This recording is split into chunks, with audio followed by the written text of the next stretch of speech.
जाएंगे।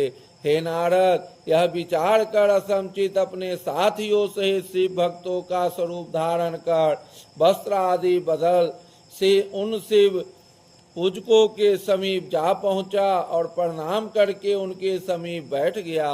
वहां उसने शिव जी का महात्म भली भांति श्रवण किया। उस संगति एवं श्रवण के प्रभाव से उसके सभी पाप नष्ट हो गए।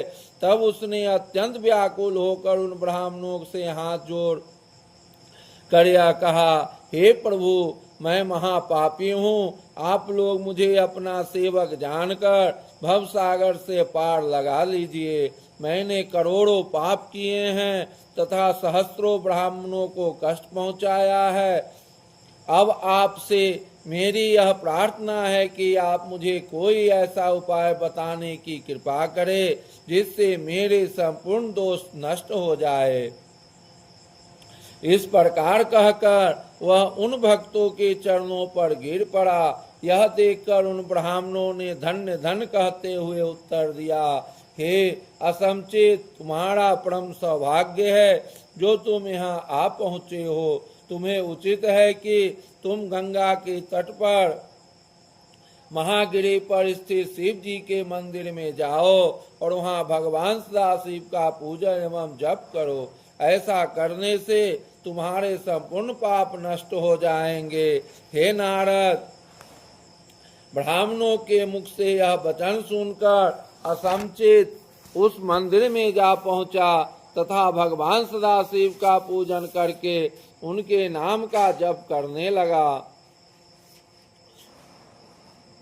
इस प्रकार 7 दिन और 7 रात्रि तक वह शिव जी का जप करता रहा। तब भगवान भूत भावन ने अत्यंत प्रसन्न होकर उसे अपना दर्शन देते हुए यह कहा, हे असमचित, तुम्हारा कल्याण हो। अब तुम्हारी जो इच्छा है वह वर हमसे मांग लो। शिव जी के मुख से यह वचन सुनकर असमचित ने उनके चरणों पर गिरते हुए दंडवत प्रणाम की तथा बहुत प्रकार से स्तुति की। तब शिव जी ने उसकी अभिलाषा को समझकर उसे संपूर्ण विद्याएं प्रदान की, जिससे असमचित परम विद्वान होकर शिव जी के तत्व तथा स्वरूप को पहचान कर उनकी स्तुति करने लगा।